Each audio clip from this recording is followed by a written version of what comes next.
last time we talked, you both said that crime scene left an indelible mark with you both. Yes. You both Yes. have been doing it a very long time. So I want you to speak about that day and comb through what happened when the call came, and then what you all did next. And it's open to you just to describe the call, what came next, and whatever you feel. All right, I was in the office, and Chief Deputy McCarver come in the office and asked if we was available to assist New Boston. They advised us New Boston just had a homicide. And I told him yes, and at the time it was me and one Arkansas crime scene guy that was working that day. So we started heading to Boston, and once I got to New Boston, got out to find out what was going on, and they told me it was a female that apparently they thought had been beaten to death. So as I'm there, they told me that she was pregnant, and I thought, okay, so she's pregnant, and then next question was, well, how's the baby? Is the baby going to be able to be delivered or what? And they went in there and they come back and said, well, the baby's gone. And so my remark was, the baby is gone as in deceased or is gone as in gone? And they said, no, the baby is gone. The baby is missing. And as soon as they told me that, I mean, your mind starts running. We got to contact hospitals. We got to get officers. It sounds horrible, but we got to get officers starting to look at dumpsters near around and things like that. You start playing 1,000 scenarios through your head. And I did my initial walkthrough and see what I saw, and at that point I knew I was going to need help. So I called my partner Spencer.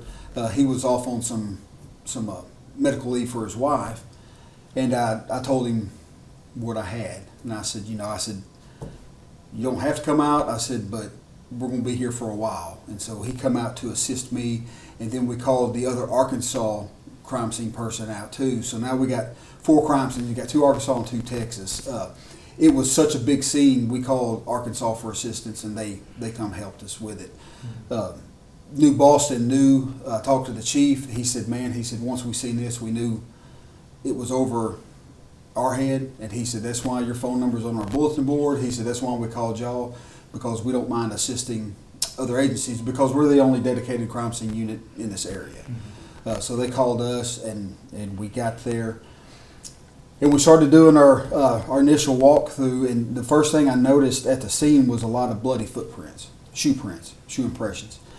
And at that time I told the responding officer I want names, pictures, boot sizes of everybody that's been in the house, because I knew it may come down to shoe impression comparisons. At the time we didn't know what we had. You're running scenarios through your head, and you're thinking, well, boyfriend done it, husband found out that she was pregnant by somebody else, he done it. You start running all kinds of scenarios. And I even told the guys whenever we had our meeting, I said 3 things can happen. I said either the husband's the suspect, or she has a boyfriend.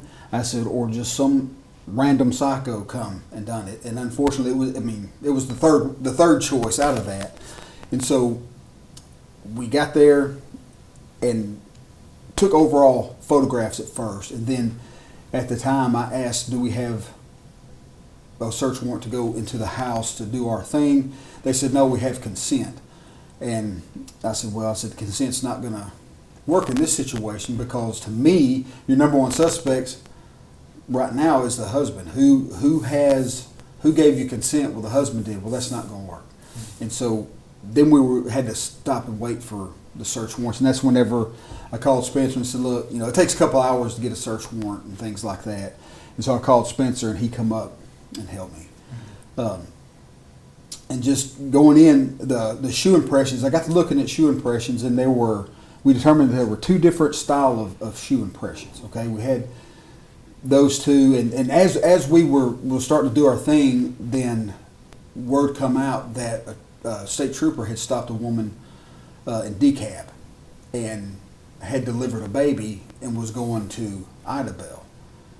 Well, we're thinking she's in DeKalb. Why wasn't she going to St. Michael's? Why wasn't she going to Mount Pleasant? Why Idabel? And it was a dispatcher that actually turned the detectives onto, say, hey, just a little while ago, we had a trooper said a woman delivered a baby on the side of the road. But they started checking into that. Come to find out, it was Parker that had the baby and was heading to Oklahoma. And the reason she was heading to Oklahoma is because she's already burned bridges in St. Michael's and Mount Pleasant. She couldn't use either one of the hospitals because she's had a hysterectomy or a partial hysterectomy, and she couldn't have any children. And so once we found out it was an abduction of the child, then you kind of start honing in on, okay, now what do we look for? It's an abduction of somebody that come in the house and took. You kind of start changing your mind and your theories a little bit about what's going on. Plus, the husband was pretty much alibied out. Yeah. He'd been at work the whole entire time during the homicide, so we knew he was out. You know, like we were saying, as soon as he called me and told me of the case, I did the same thing. We go through the scenarios. And I had already had the same 3 scenarios. The whole entire time I'm driving to Boston, I'm thinking, how many deputies and troopers can I pull to go start searching every roadway, dumpster in the area to try to find the child? Because typically, it's either one of 2 things. Either they take the baby to take for themselves, or they're taking it to dispose of the baby. So we were going through that scenario, and like you said, I was actually medical leave with my wife, and she actually gave me a very mean look for actually agreeing to go to the case. But I knew the complexity of the case was going to be, it needed to be done. So when we got the search warrants and everything, and we get inside the residence, you kind of just step back and you kind of just you let the scene talk to you. And it kind of sounds corny, but blood tells you a lot of things. Okay, and so you sit back and you look, and we're looking at all blood. There's blood everywhere. There was a bloody jar in the kitchen. There was a bloody jar full of sand in the living room. There was. What do you mean a bloody jar? There was so much blood that blood was overflowing into a jar, No. Okay, yeah, it was mason jars. Okay. And it was actually from their wedding. You know how you pour the sand into the mason jars for weddings? Okay. One of them was empty, and the other one had the sand in it. I believe the one in it was about 4 pounds, I think is what we... I'd have to look at it again. I can't 4 recall. or 5 pounds worth of sand. It was a heavy weight. And when I say blood was on it, I'm talking blood transfer from like a hand onto it. Okay, got you. And looking And at spatter. her, Okay. and spatter and things like that. And looking at the blood on that, then it was like, well, she was beaten with one of these jars. We once we started looking at the body, she had an indentation on her head that we knew come from a jar, probably come from the jar with the sand in it because it's a heavier object. And when we first started looking, we had blood everywhere. So our first initial thought was this woman fought for her life. She fought this suspect, this person to come in. She fought. That was our first hypothesis. But once we started the investigation and started looking at things, and once Taylor Parker was arrested, she had no injuries on her. So that indicates to us her fingernails are broken, the victim's fingernails are broken, and things like that. She was covering up. She was ambushed. She was hit. She's covering up the whole time, and she's being beaten with something. She's been beaten in the back of the head. She was, fingers were broke. She's got bruising on her arms where she was just taking a beating, and she's covering up. Well, we got blood in the kitchen, and we got blood in the living room, and we got blood at the front door. And So this is happening everywhere in the house. She's running away Yes. while she's being... She's trying to escape the assault, and she got assaulted right at the door at the kitchen, Yes. in the garage door. Yeah. Whenever she was assaulted, I believe she was hit in the back of the head with an object, either a hammer or a crowbar. And it takes more than one hit to start blood spatter. The first hit lacerates the skin. So whenever she was hit, she starts bleeding, and we had blood on a refrigerator that was blood spatter from hair. You could tell it was from hair. where she went down, she got up, she tried to run out the front door, was attacked at the front door, brought back in the living room, and then she was brutally attacked there. Up against the wall, we had the blood spatter on the wall. You could pretty much, with the blood, look at everywhere she had been. And I'll never forget, we're sitting there, we're looking at it, and we weren't saying a word to each other. We're just looking because we're just trying to soak everything in because there's so much. And I looked at my partner and I said, she was alive when that baby was taken. And he says, I think you're right. And the reason we come to that conclusion was because of the blood and the absence of blood. We could tell by the blood spatter and the blood stains where she was at when the baby was fully removed. She was on her back when we got there. And we knew she had been moved because of the blood. So one of our first questions is, who moved the body? Well, nobody knew who moved the body because it was such a traumatic thing. Nobody could remember, so we played video back, and it was the EMTs, the paramedics that come in. He pulled her over to check for the baby, and you could see him. He looks, and he stands up, and you can see the look on his face, and he looks back down, and that's when he sits back up, and he goes, that baby's gone. So she was on her back, but she died on her stomach, and the blood told us that. So that was an indication to us that she was still alive, because you're not going to get a baby out of somebody with them laying on their stomach. Yeah. You know, so once that baby was pulled from her, which she fought for, as she was walking off, you could tell she was trying to go after her and then died on the floor. And that's what, when I mentioned that this case had a profound impact on us. We're both parents. We could just imagine the terror she went through knowing she's dying and this person is taking her child. I couldn't imagine that. I mean, that everyone in our unit were parents. So that's what bugged us the most, and that what left a psychological impact on us was that knowing that fact and knowing that she's alive during this. The horror that she was going through during that whole altercation. Go ahead. And we were plenty of murders where they fought for their lives or stuff like that, and they went through terror as well. But like I said, a new parent losing their child this way and not knowing what's going to happen to that child is unfathomable for us. And she put up an effort, and the reason we know that she had struggled and tug of war with a baby is one of her broken fingernails. She had like press-on nails, and we found 3 at the house, and we were missing one. Well, that fingernail was found in the uterus of the child whenever they recovered the uterus. So she was pulling hard enough for her to lose a nail. So now we know we've got somebody in there, and we know from experience what we have got to do. We got to determine how many suspects. How many? Was it one person? Was it 2 people? Was it 3 people that come in here and done that? Well, looking at the scene, it was obvious to us with the blood and the things at the scene that it was just a single person. It was a single person that committed this crime. And the reason we can confidently say that is because at the scene we had 2 different types of shoe impressions. Okay? So you're going to assume one is suspects, one is victims. Well, as we start doing these shoe impressions with this, I say shoe impressions, they're blood impressions of shoe prints. You know, walking in blood, and they're transferring that blood all over the floor. Sure. And we only had 2 different types of shoes. Well, we found out that Taylor Parker, when she was arrested, was wearing a pair of Crocs. Those Crocs were shown to the victim's mother. The victim said, "Those are my daughter's Crocs." She said, "I bought those Crocs for her. Those are her." Those were there at the house. So during all this altercation, Taylor Parker's wearing a pair of shoes, or sandals is what she was wearing because of the shoe impression.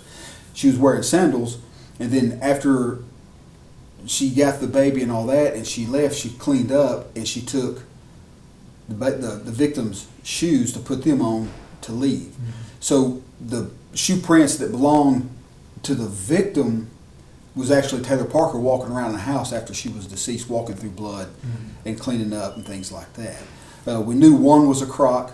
The other one we didn't know, and we searched and searched and searched for the type of pattern that it was, and we knew it was a sandal. And the reason we knew it was a sandal was because we have her on video at an Easy Mart right before the murders, and she was wearing a white pair of sandals. So we're focused on sandals, and we searched for days and days and days.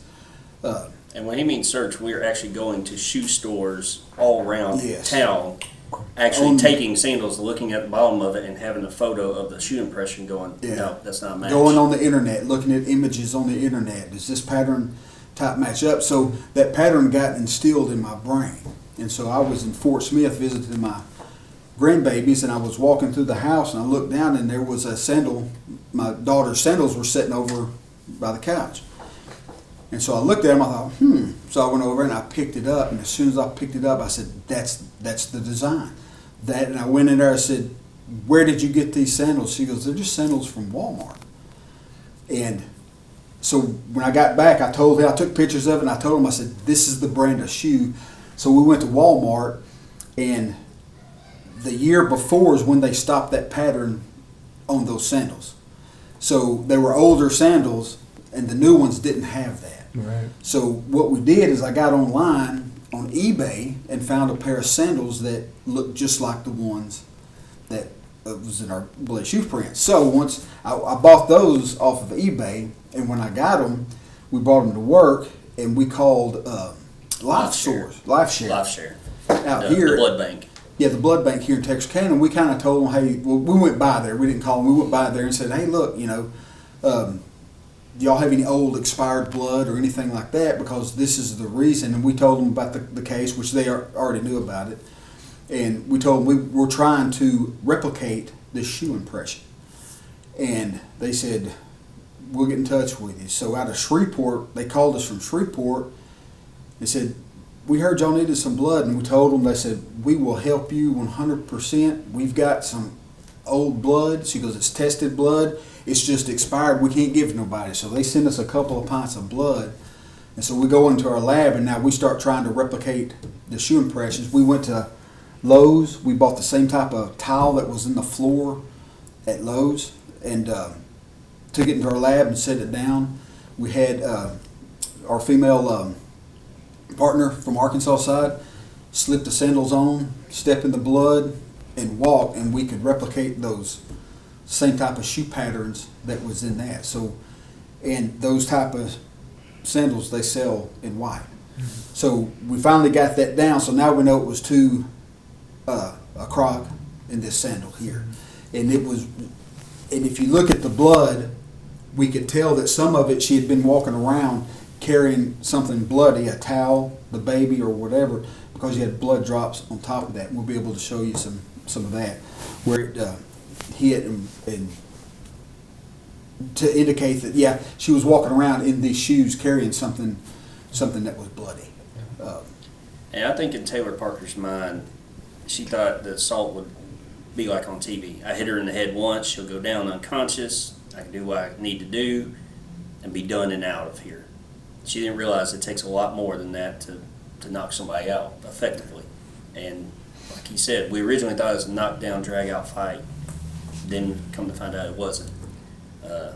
There's still a lot of things that we never recovered. We never recovered Taylor's actual shoes. We never recovered the hammer or whatever. Or crowbar, or object whatever she it used was. to beat on her. We never recovered that. Cell phones. Never found the cell phones. Never found the victim's cell phone. Never found Taylor's. one of. Well, they had some of Yes. Taylor's, but Sorry. not one.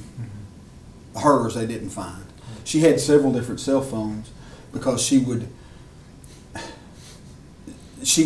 text herself being somebody else. And that's what's amazing. And we brought up the husband earlier because that's going to be one of your first primary suspects. And one of the things that we had to battle in court is people couldn't believe that the husband didn't know about it. And Taylor's husband? Taylor's husband, Okay, Taylor's. that Taylor's the Yeah. suspect's husband couldn't have known about it. They said, well, they would have had to know that she was pregnant. Well, people don't understand, she bought a prosthetic belly. She had a prosthetic belly. She had bought sonograms. She had bought all this stuff. And you can go online, fakeapregnancy.com, and you can buy everything you need to make somebody think that you're pregnant. And this guy thought she was pregnant. And she was texting herself because they have a hog farm and they sell hogs. She told her husband, look, I'm going to Idabel because they're going to do a C-section, take this baby. He said, well, I'm going with you. She said, well, you can't. He says, well, why not? She says, remember, we've got to sell these hogs to this guy that was, 3 hours away? Something like that. 3 hours away, you got to go sell these hogs. And he said, well, I'll go sell the hogs, then I'll come to the hospital. She said, perfect. I think in her mind, two things going to happen. She either had the baby or she lost the baby.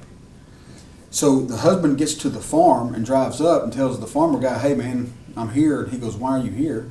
He said, well, I brought these hogs that you've been wanting. He says, I'm not buying any hogs. I don't want any hogs. And come to find out, she had been texting herself back and forth, showing him this hog sale, but she's the one doing all of it, to get him 3 hours away so she could go try to have this baby. It was all planned out. Not to mention, she befriended other pregnant women that were all similar in due dates. So she had backup plans that if she couldn't get to this one, she'd get to the others. And unfortunately, it's just Reagan that was found and became the victim of it.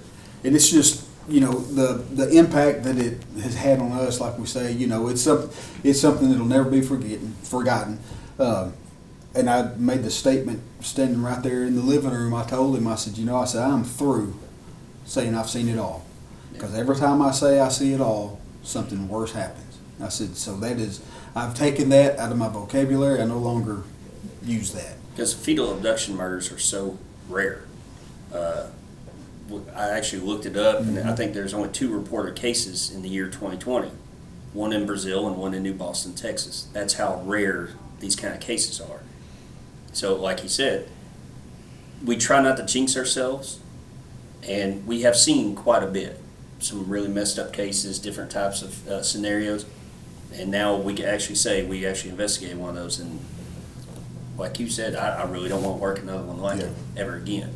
It's one and done. But the brutality that was done, I mean, she was beaten with objects. She was beaten with a 4-pound mason jar full of sand, and she was sliced. She was cut. Matter of fact, the scalpel type knife, at one time, a blade broken in the victim's neck. It was still in there. She was cut literally from, and I testified in court on this. I showed a photograph of a cut from back behind the ear that come all the way to right about here. And one of the things I pointed out in court is I believe that was one of the last ones of making sure that she is deceased. I believe she was on her stomach. I believe she walked up to her, raised her head, started here, and cut, because all this big cut was what we call a post-mortem incised wound. There was no blood in that wound. I had an incised wound up here where she was cut in the face. I could show the court what the blood looks like in the skin and on the fatty tissue. Here, I could show them how clean it was. And when it's clean like that, it's post-mortem because there's no longer any blood. And then she was cut from one hip to the other.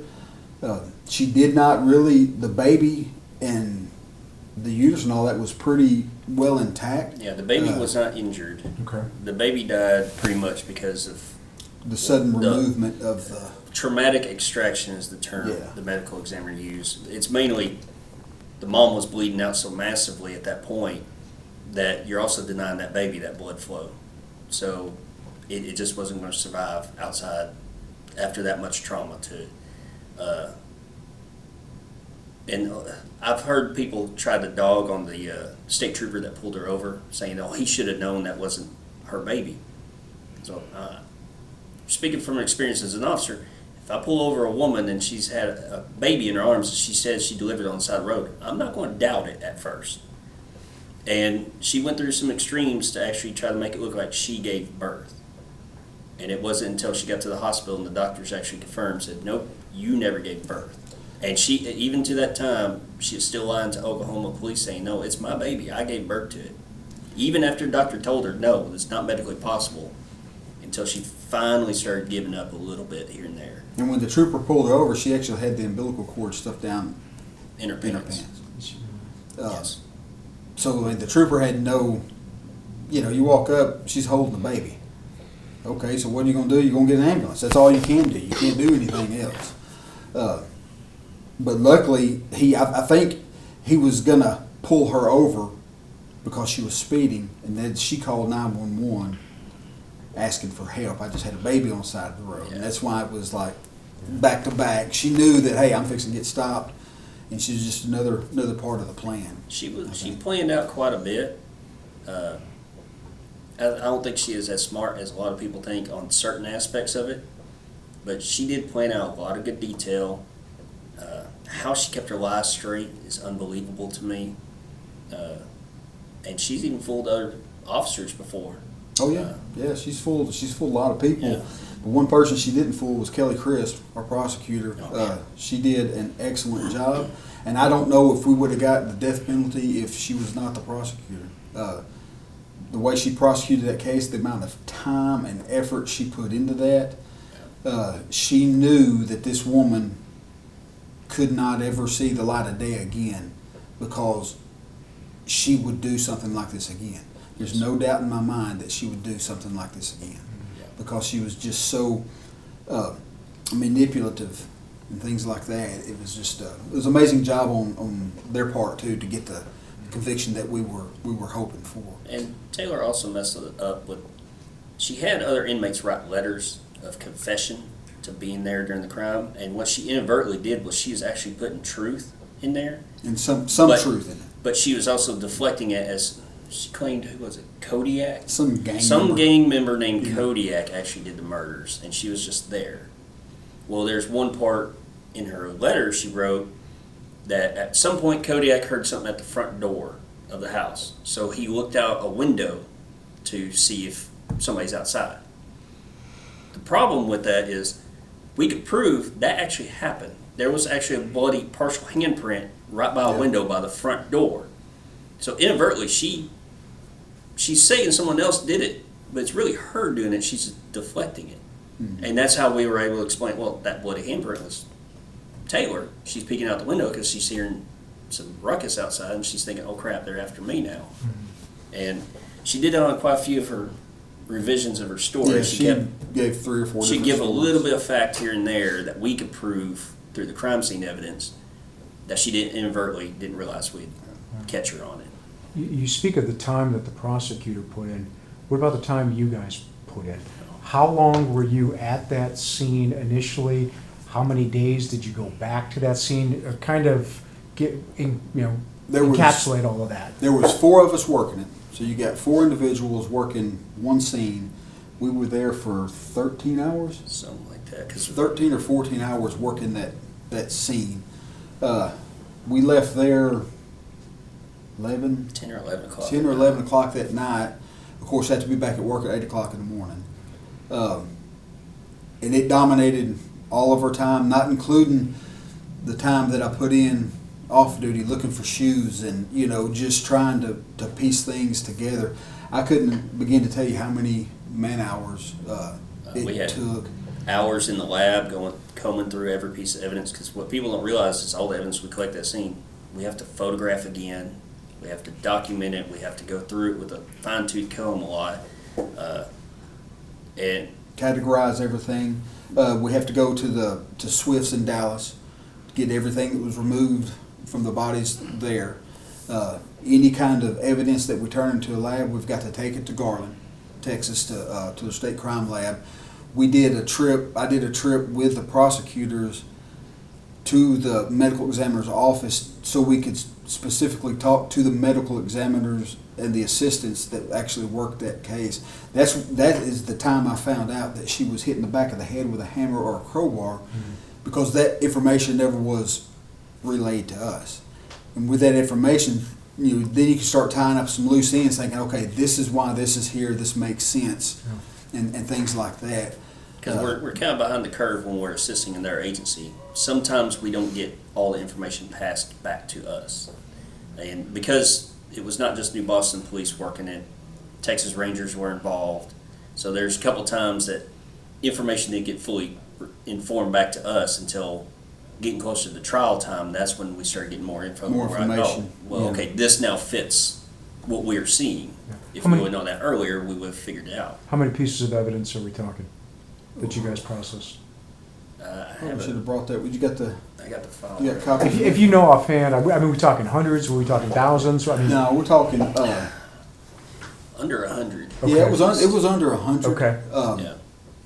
Because at the scene, I mean, you know, there's really, you have a lot of blood, but really, other than the jars that we knew of, the fingernails and things like that, we did collect a blanket that was in the floor because we didn't know if it was used to cover the child or what, if the blanket was even used. Was it in the floor when the incident started? Did she use it to try to soak up some blood? We didn't know, so we took that. So it wasn't a whole lot of a lot of physical type evidence as far as that's concerned. Of course, we go over and above trying to collect DNA. You know, Fingerprints, we processed processed quite a few everything areas. for fingerprints. We had a bloody partial print on the wall. Okay. Cut the wall out to see, but we couldn't never identify that print of matching it up to either Taylor or anybody else. We couldn't identify it at all. were Taylor's fingerprints found at the scene? No. No. They were not, okay. The problem a lot of people don't understand about fingerprints is they think just because you simply touch something, your fingerprint's going to be on there and you can identify it. Right. That's not true. There's a lot of times that your fingerprints will go through motion, which will cause a smearing action, Sure. Especially bloody fingerprints Of are course. Yeah. smearing everywhere. Then you can have the phenomenon of overlays where you have a fingerprint over another fingerprint over another fingerprint. And it's possible to try to find them identifiable, but it's very, very difficult. And we tried all techniques. We used chemicals on the blood stains to try to enhance them.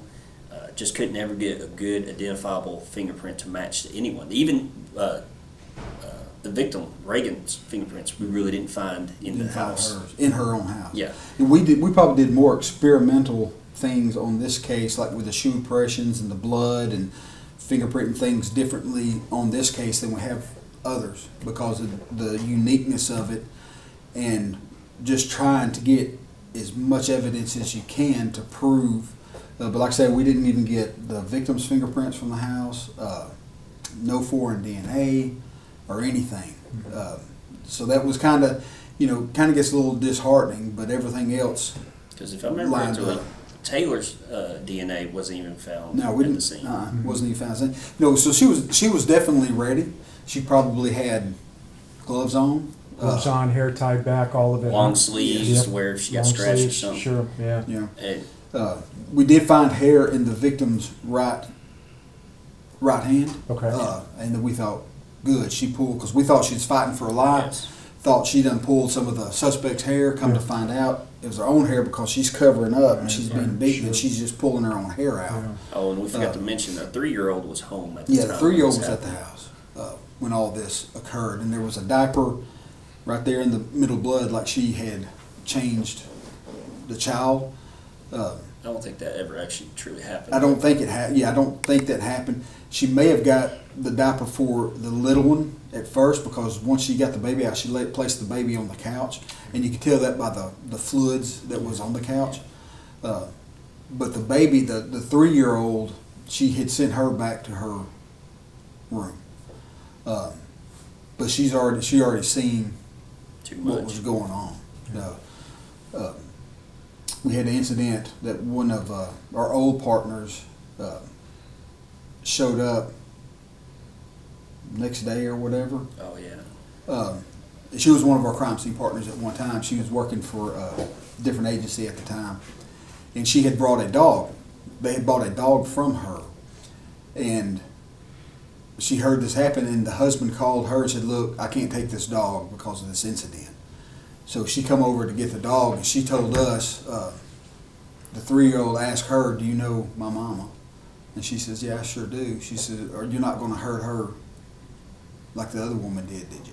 So she's seen, you know, Yeah. of course she had to reassure her that no, she wasn't, you know. So the child was in there, and that's that's another thing that kind of sticks with you, the trauma that occurred to that child and the family itself. I mean, it's just unfathomable. It's unbelievable that somebody would do something like this. Because Reagan's mom found her, so she Yeah. had to see that, and then her stepdad. I think the stepdad was Yeah, there. there's one when he got the child out of the house. So I mean, it's tragic. It's horrific. It'll never leave my mind. You know, as long as I have a sound mind in this business, I may not have a sound mind for long, but it's you don't wish it on anybody. You know, and being the crime scene guys, that's the way we look at everything in life. When we see these incidences with mass shootings and all that, and the first thing we think about is those crime scene guys. Man, that would be, you know, if we had something like that happen, how would we work it? How would we do this? You know, and in law enforcement, we're always learning. Unfortunately, we're in the business of reacting. So if something bad happens, like the Columbine shooting, those police officers got all kinds of scorn and in trouble by their actions. But at the time, in law enforcement, they did exactly how they were trained. You set up perimeters, you wait for your big boys, your SWAT team to get there, things like that. After that incident, now you start looking at things differently. Now we know, okay, you can't set up a perimeter. If there is a shooter in a target-rich environment, you go straight on. And you put yourself between that shooter and the targets. Because then there's fixing to be a fight. And I promise you, I'm better trained than you are, and I'm fixing to win that fight. So now everything changes. So whenever we see incidents happen throughout the United States or overseas or whatever, we look at crime scenes. We get a lot of crime scene information, and we start thinking, okay, if this happens here, this is how we need to handle this. So things are always changing, especially in crime scene. Technology is changing every day. And so we kind of got to try to stay up with the technology and events to try to continue to learn. You know. I'm going to start with you, Spencer, with this, but the questions for both of you would answer individually on it. Does this case haunt you? Does this case pop into your thought process? How often do you think about the events of this case? Is it something that, you know, you'll be getting coffee somewhere and all of a sudden it just pops in your brain? I think at this point in my career, they don't really pop as much in my head, especially since this case has been done for, 3 years now. We've had other cases that fill the void in that time frame. Now, there are times that I might sit there and think about when I had my daughter, and I might think of just have a glimpse of a thought of the terror she went through. Also, a local Christmas parade of lights venue here in town, or actually out in New Boston, took my family out there one day. We're driving through, and they started having signs of in memory of Michael Page, a fellow deputy that was killed in the line of duty. Okay, that's cool. And then I see a sign saying in memory of Reagan Hancock and Braxlynn Hancock. I'm like, my wife was like, well, who's that? I said, that's the New Boston murder victims. And that just, as soon as you hear the names, it floods back to you. And then sometimes we'll have people just randomly ask, well, you are a crime scene. Did y'all do that New Boston one? Yeah. And as soon as you bring it to our mind, we start thinking about it.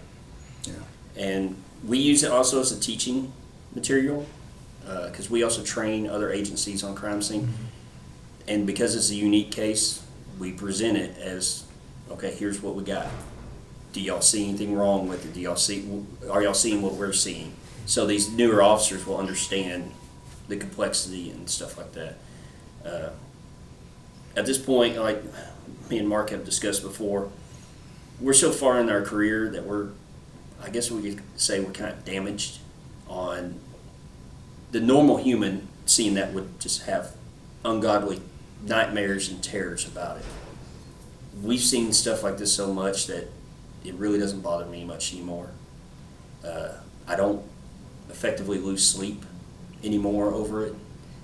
It still affects, it still hurts, but it's to the point where we don't constantly harp on it or think about it.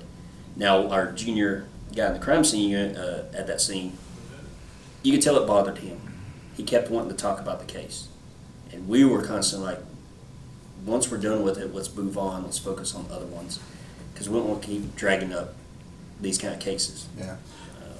And for me, over the years, I've got really good at compartmentalizing things that happen. So I haven't lost any sleep because I can compartmentalize. But the problem is that comes at a detriment to me as an individual. I've lost a lot of empathy. I've lost a lot of emotions and things like that because of my career in this business. Whenever you hear a friend or a family member that has passed away, and you're like, okay, well, what are we going to do now? You know, you start to, it's almost like, am I becoming like I'm not human because of the amount of trauma and devastation that we have seen. I've been doing crime scenes since 2002, so that's over 20 years just in crime scenes. So I've seen a lot in crime scene, and then you start thinking, well, are we damaged goods? I know emotionally, where am I? Because I don't feel emotion. You know, everything is compartmentalized so much that whenever you go into a scene like that, we know that, okay, this body's laying here, that body's evidence. And we've got to speak for that body there. And so we look at things as evidence. What can this body tell us? And you have to put it behind, you have to put that wall up whenever you're doing that. You can't work it and say, she was pregnant, she was a mother, she's a mother to this child, she's a wife, you start adding the human aspects into it, and it will really start messing with you. But yes, things come up that are reminders that remind, and you go right back, flashes of that scene, of all the amount of blood, of everything that you witnessed and that you've seen. Things do pop up, but I don't lose sleep. I've been blessed enough not to be able to lose sleep and be able to kind of keep things separated. I try not to take things home, but my wife can tell you that there's times when I come home and she'll just kind of back off because she knows, you know, either by my facial expressions or the way I'm moving or talking, that okay, he's had a rough one. She's there if I want to talk, she's there. But when we first got married, she'd say, "How did your work go today?" It was okay. She said, "Well, what'd you do? You never tell me what you did." I said, "Okay." I said, "What I did today is I had a death of a 2-year-old that was beaten to death." And she, whoa. Oh, she, okay. She goes, "I fully understand, but just know I'm here to talk if you're willing to talk." So I'm blessed with a wife that will listen to me, not harp on me, and she knows whenever I'm at that point, let's just give him some time, and he'll come back to me. But there are times that you just kind of separate. There's times that I want to go home and I just want to sit, nobody talk to me, nobody bother me. I don't want to go to no events around people. I just want to be, you know, and that happens quite a bit. Aspect of it is a lot of people don't realize in this line of work, our families take a punishment and beating on this too, because they're having to deal with our emotional responses, like you said. Sometimes my wife has actually made a comment that I appear cold sometimes. I'm sorry. You know, we've been conditioned to the point of, like he said, when we show up and then we see a body, that's evidence. I can't sit here and dwell on thinking that's a daughter or a sister or somebody. It would drive me insane. Yeah. So we see as evidence and evidence only. That's always the biggest question we always get when they ask us about our job is, how do you deal with the dead bodies? We don't see them, unfortunately, we don't see them as human at that point.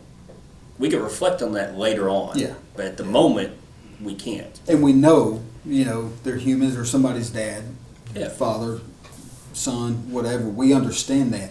But when you go into it, you can't go into it with that mentality. You got to go into it, this is evidence, we're here to do a job, that person, that body is speaking, and we got to be the ones to hear it. So